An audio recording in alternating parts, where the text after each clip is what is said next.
નમસ્તે દર્શક મિત્રો, મારું ભાવેણા ચેનલમાં આપનું હાર્દિક સ્વાગત છે. ભાવનગર લોકલ ક્રાઇમ બ્રાન્ચની ટીમ શહેરમાં પેટ્રોલિંગમાં હોય એ દરમિયાન ચોક્કસ માહિતી આધારે ઘોઘા રોડ આવેલ એક સોસાયટીના કોમન પ્લોટમાંથી ઇંગ્લિશ દારૂનું વેચાણ કરતા દક્ષ મકવાનાને દારૂના જથ્થા સાથે ઝડપી લઈ બી ડિવિઝન પોલીસ સ્ટેશનમાં ગુનો નોંધાવ્યો હતો.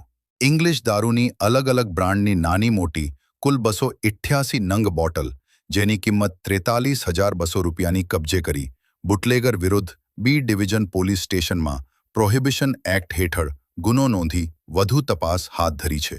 અહેવાલ હર્ષભાઈ રાવલ, ભાવનગર.